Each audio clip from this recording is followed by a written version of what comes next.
Hello, this is Nikki Keohoho, CEO and co-founder of the Direct Selling World Alliance. Welcome to the Executive Forum. I am so thrilled today to have with me a special friend who has got a lot to share with you about how to grow your company exponentially and why most direct sales companies grow linear. So I would like to tell you a little bit about Brian Palmer so you know you're talking with someone that's been there and done that. Brian Palmer is the CEO and founder of Krato, a technology company that develops applications for the direct selling profession to increase revenue, reduce attrition, and boost retention. Let me say those three things again because we all know how important they are: to increase revenue, reduce attrition, and boost retention.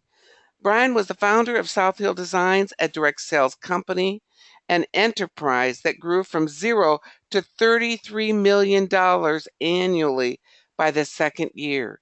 I know a few of you on this line would like to be doing that too, and some of you have done that and even beyond.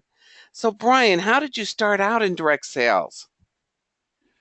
Oh, thanks for having me, Nikki. I started out in direct selling many years ago with my wife, actually, as a consultant, and we participated in a number of different business opportunities over the years and have long since had a passion for the industry. And a very unique opportunity came to us in 2012 where we came across a concept and some jewelry styles that were very powerful in the marketplace and very special to us. And we knew that it would be perfect in direct selling. And so we took that concept and grew it, as you said, to 33 million in the second year. And we really learned a lot through that process on how to grow the business, support an organization, and continue to innovate inside the company.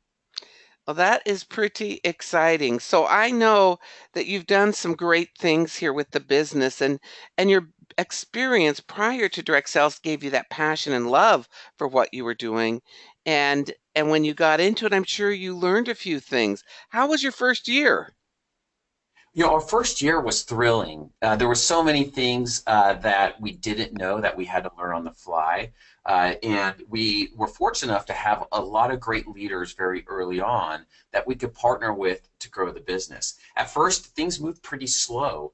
But as we continue to refine our sales processes and add top leaders from the industry, what we saw is this really compounding growth at the company, and we really came across this concept in around how to really take an exponential approach to our growth of micro entrepreneurs as well as the entire company versus a linear path that we've seen so many others experience.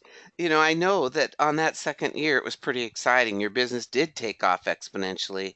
And what do you think was the reason that you were growing so fast?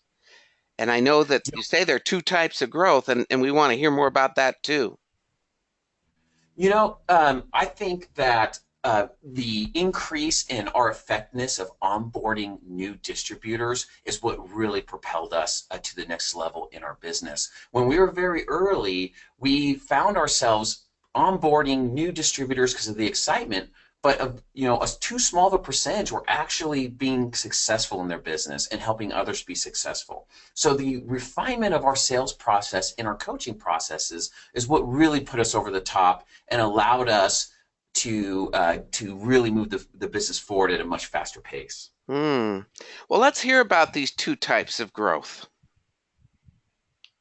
Well, great. There was one type that's really the linear thinking, if you will, and the other one where we all really aspire to be is exponential thinking or growth. And so linear thinking at its most basic level is really like 1 + 1 = 2.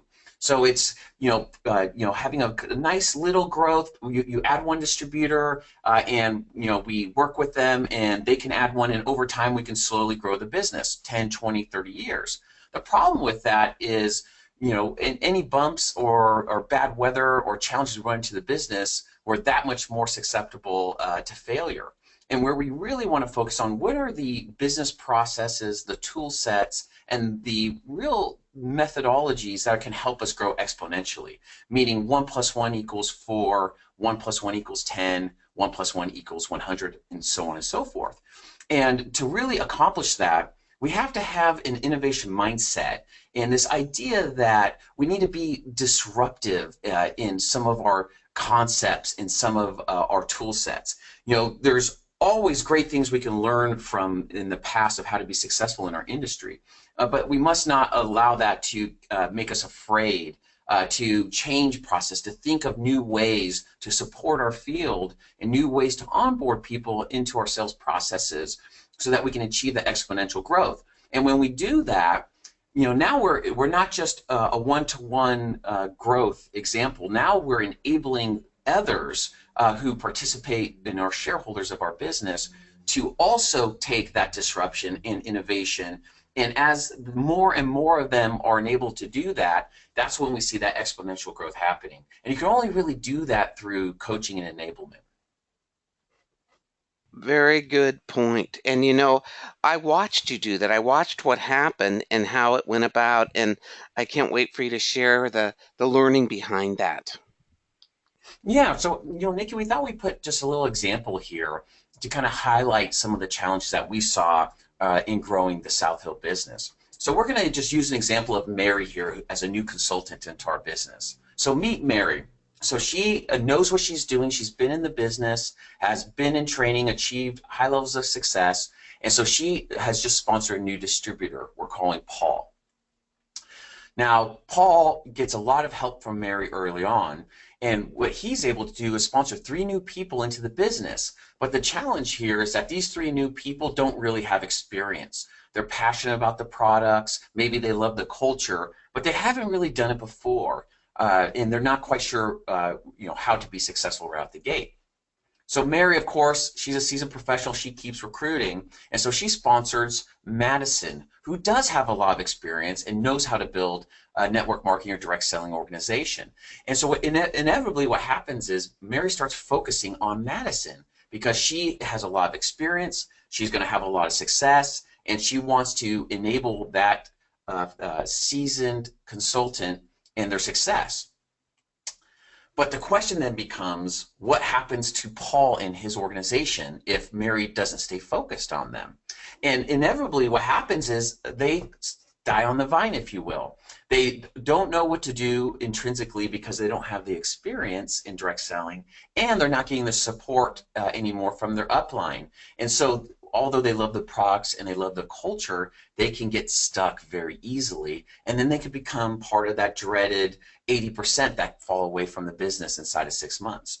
And so what we need to do to really achieve exponential growth is we need to impact that group, that attrition of people that often get forgotten about, who are just important as all the distributors in the organization. So how do we really enable them? And Nikki, what I would argue is the best way to impact this is to take a very close look at the onboarding process.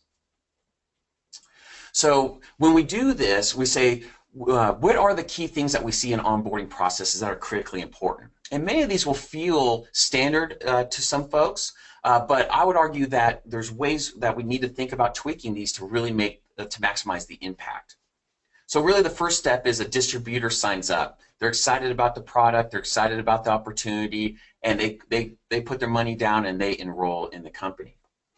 Very important, sounds basic, but you would be surprised how many companies don't do this, is we need to send them a welcome email as fast as possible. They're at their highest level of excitement, and we need to make sure that we feel that excitement by giving them a welcome, making them feel part of the family, and giving them some basic next step that they could follow in building their business. And that's where we come into assign a task.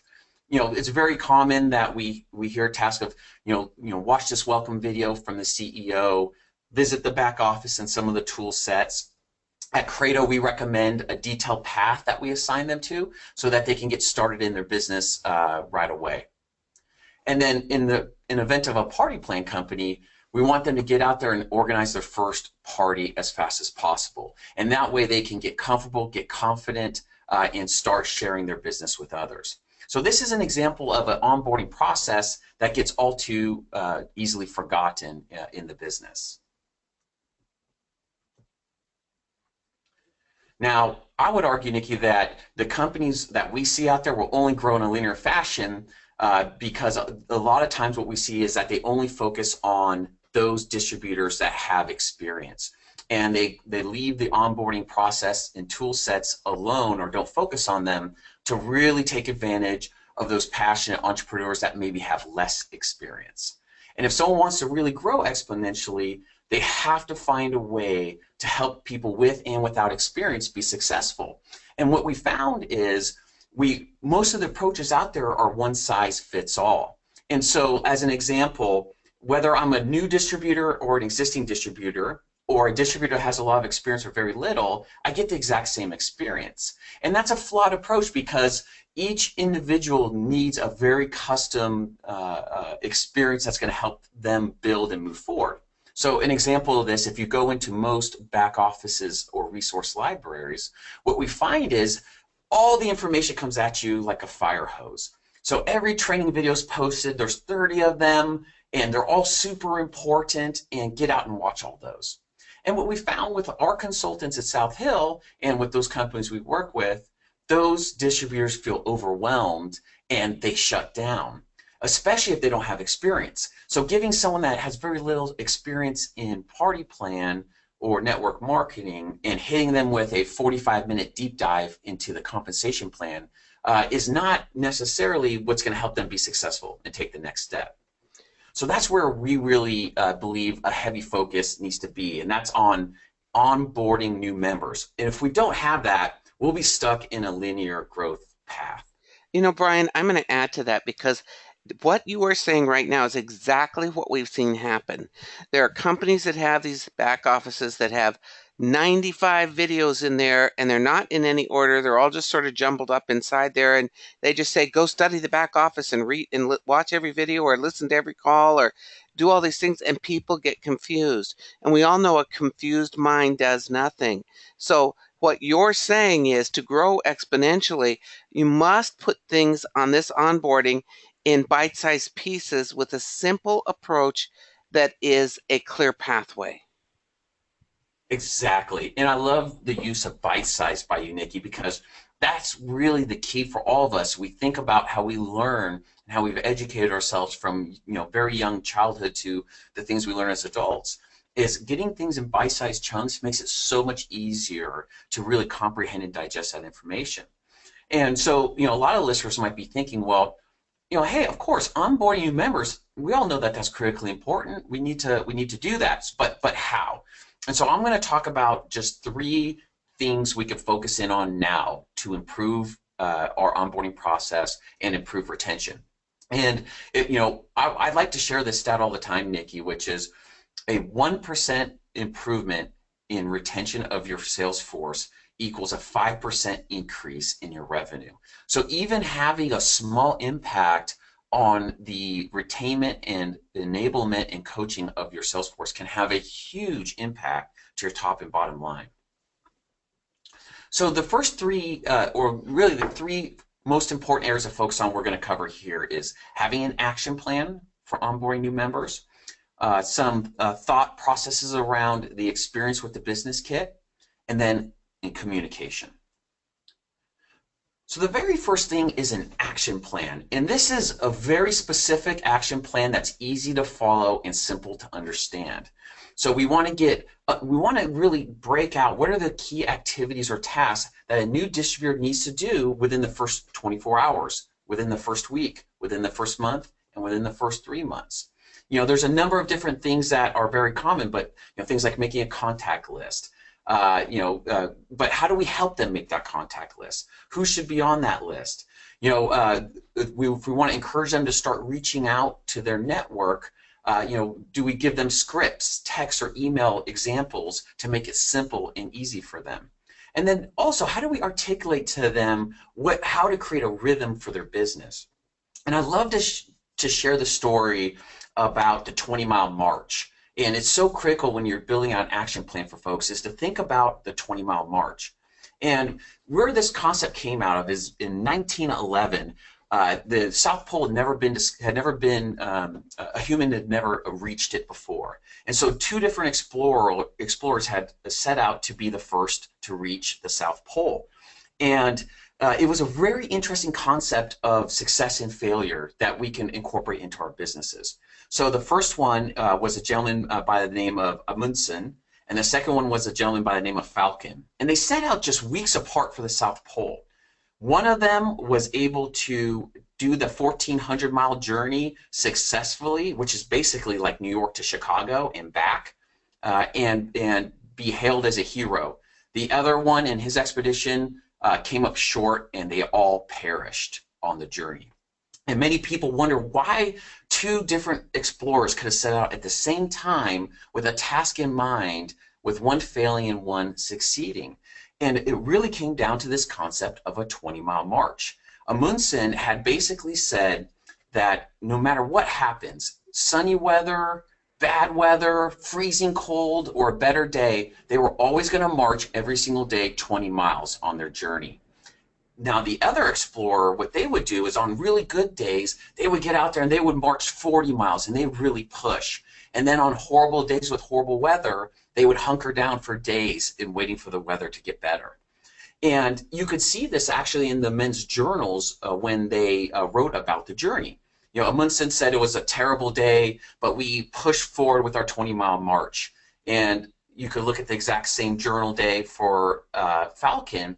It was, we hunkered down, the weather was terrible, there's no way you can move, no human can move forward in this.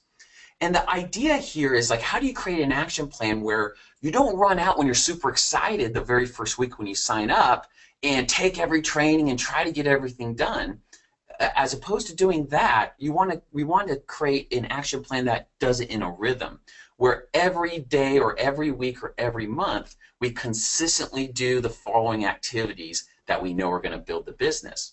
And so what I would encourage you to do is to think about the action plan for the new distributors in that mindset of the 20-mile march, which is, how do I create a consistent path that gives all the different tasks, all the different coaching and enablement that in a consistent rhythm in bite-sized chunks, as opposed to giving them the entire fire hose. And what inevitably happens is when I'm excited, I'll do a lot, and then when I'm not, or I got a rejection, then I'm going to shut down. So the more we can keep them consistent in their enablement, the more we're going to keep them successful and engaged with our company. And Brian, I'm going to tell you that you are on the money. That was a great analogy because so many people come into the business and they just run out like with their hair on fire and talk to everybody and do all these things, and they get a few no's and then they just come to a screeching halt or they get burnt out. I just talked with someone in a skincare company this week and she said, "Oh, I just started, but I saw 30 people and I did this and I did this and I did this and I did this. I'm exhausted. I need a vacation."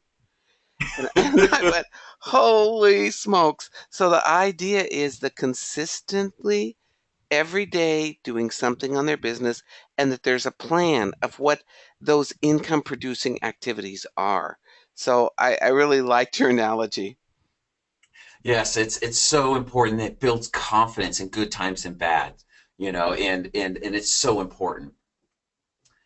So really the second component of a successful enablement strategy is the business kit. And the business kit is so critical to the initial reaction that they're going to have to your company. And it's the first impression, and we simply can't afford to disappoint them. And so the first thing is we need to make sure that that thing ships out as fast as possible. I recommend making sure that your warehousing department, or if you have a third party or 3PL doing it, make sure that they can get that thing out within 24 hours. Because we want to, when they signed up online, they have the excitement. We want to continue to fuel that excitement. And I would encourage you to make sure a welcome letter is included that articulates what your culture is about, what your mission of the company is about. Some business tools that can get them started, business guides, catalogs, technology access so that they can begin on their path. And of course, don't forget the action plan, the 20-mile march. I'm going to say something to that too, because a lot of people, they send out the 90-page uh, binder of information of what all they're supposed to do. And what really is important there is just to have that get started, that quick start, or fast start or whatever that is, that being in there, it doesn't seem like so much. And then they download the guide later, and that has been very effective for a lot of our clients to do it that way. Yes, that makes perfect sense, Nikki. Mhm. The third critical aspect to a good onboarding strategy is communication. This is absolutely critical because we want to make sure that we take this time when a new distributor has signed up to really get them bonded to the company. And we do that through communication to get them feeling part of the business and part of the family. And so we talked about, a welcome letter, things like a welcome email are critically important. We have some customers that use a series of emails that come out after they have signed up. We advocate also doing push notifications through mobile devices that are welcoming them, giving them reminders about why they signed up, giving them reminders about different revenue generating tasks that they could be engaged in. We communicate the action plan in every step of it, and we try to do that in a time-sensitive manner. And then we're really trying to connect distributors to our selling system, because as they sign up, they're really signing up for passion of the product and the opportunity, but also because we have a great system that they can follow and be successful. Well, we got to be able to communicate that system consistently to them to help them be successful. And some ways we could do that is weekly calls, live presentations, and events are additional ways in addition to technology that we can really do that. We also want to help them to communicate with the world around them, because communication isn't just us communicating with the field. It's also how do we help the field to communicate with the world. And so ways that we could do that is providing branded content, marketing content that they could share as them on social media. So it's coming from them, sharing it to the world. We can give them other pre-canned marketing materials or texts, whether emails or text messages that they can be using to introduce themselves to the world, introduce their products, introduce their opportunity. And so that's a really important concept. We often focus on corporate to field, and sometimes we forget how to help the field communicate to the world. So I'd encourage you to think about that. And then the final point here is it's got to be simple. So all the communication we give has got to be easy for them to digest, and then also easy for them to share and leverage. If it's simple, then anyone could do it. Then we know we're very fast getting towards exponential growth.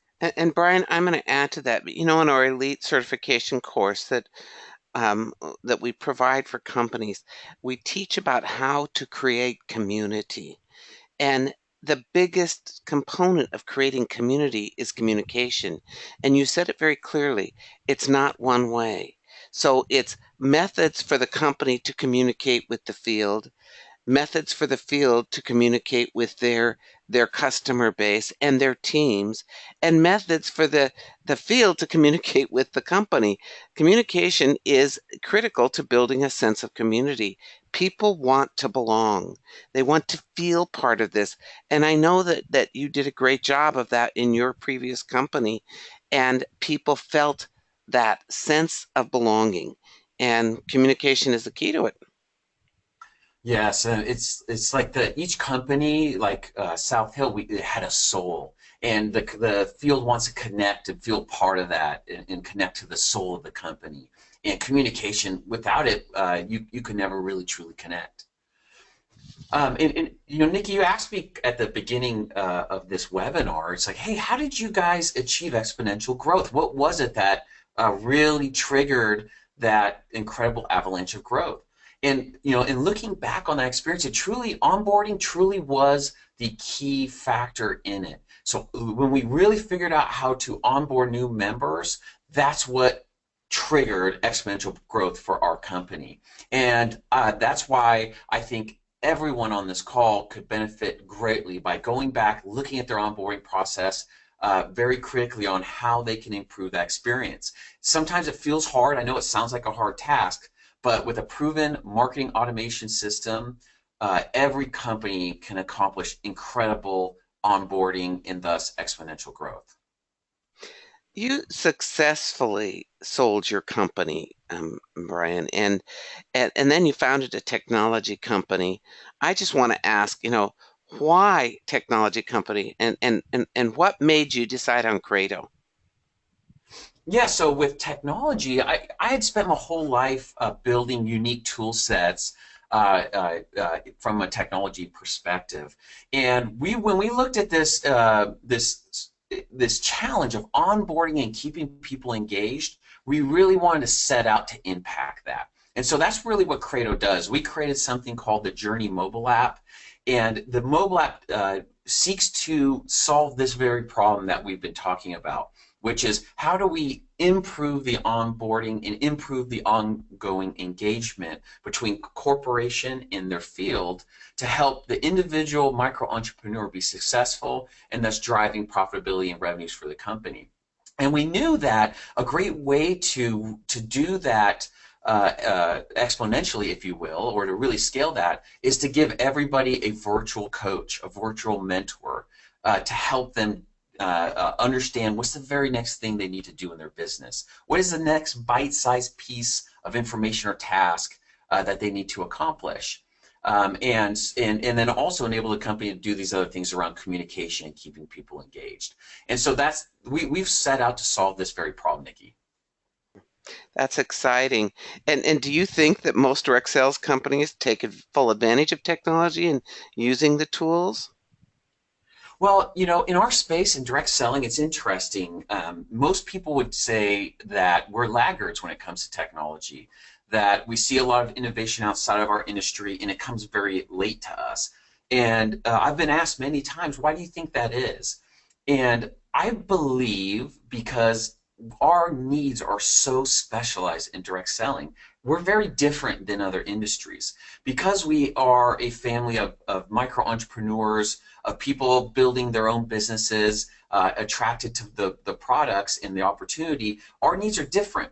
From things like replicated websites and supporting the individual entrepreneur, our challenges are different. And on top of that, if you look at direct selling companies, each one of them is like a fingerprint. They're totally unique. And so it's very difficult to find a one-size-fits-all type of offering, no matter what you're looking at in the technology space. And so that's why I think a lot of times what we find is that we're slow to adopt some of the newer technologies in direct selling than what you see in other industries. Hmm, interesting, isn't it? So the thing I'll say is just remember is that if we want to grow our companies exponentially, we've got to connect with people that have experience, but also who don't have experience. We naturally going to gravitate to people that have come to us as leaders or experienced direct sellers, but we've got to find a way to connect and enable those that don't have the experience, because those are our future leaders. Those are the ones that 5 and 10 years from now are going to be the experienced leaders. But if we don't enable them now, we lose them forever. It, it's sad that sometimes we bring people in and they flounder. We used to count on always having the leader take care of the people, but many times the leader is not. And so the company then has no direct connection with the people, and it becomes a challenge because the people don't stay. And it's exciting to see what's possible with the use of technology and how it might support the company and particularly support the field. So what do you see as the future for direct sales with the current technology disruption that is taking place?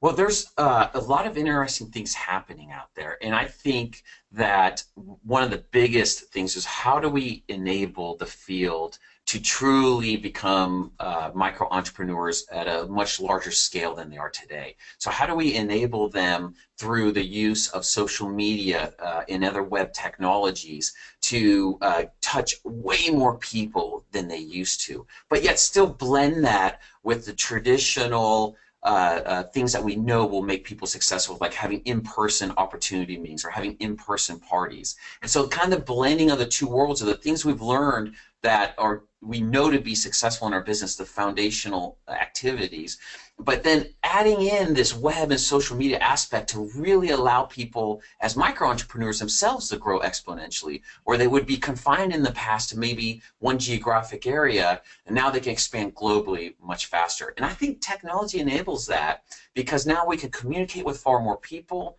we can share our story much easier, much faster, and we can gain customers and support them from much farther distances. And all that would have been impossible without the technology. So the question that I have is, how do we be smartly layer on technology to help that transition happen, that disruption happen? And those companies that have been able to accomplish that, those are the ones that we see having 1 + 1 = 100 growth in our business.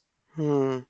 You said something early on, and I have a lot of notes here from our conversation, but you said 1% of improvement in retention equals 5% in revenue, increase in revenue. That is pretty dramatic. Just 1% improvement. So by communicating effectively with our people, with our sales force, by communicating and educating them and teaching them how to be successful, by giving them an action plan and a how to, increases that whole retention piece. I say if you can keep a person even a month longer, what a difference that can make in the overall success of the company. So, Brian, what you're doing is very meaningful and can make a big difference for people. I see there that you have how to contact you, Brian at Krato.com, and the website is Krato.com. Do you have anything else that you'd like to share, Brian, before we wrap this up today?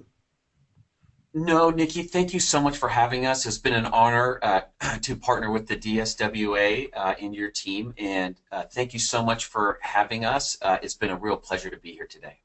Well, thank you, everyone, and be sure to check out Krato and reach out to Brian if you have any questions at all. We've gone through the program, looked at it, and I think you will appreciate having a guided tour through what they're up to. Take care, everyone, and have a great day.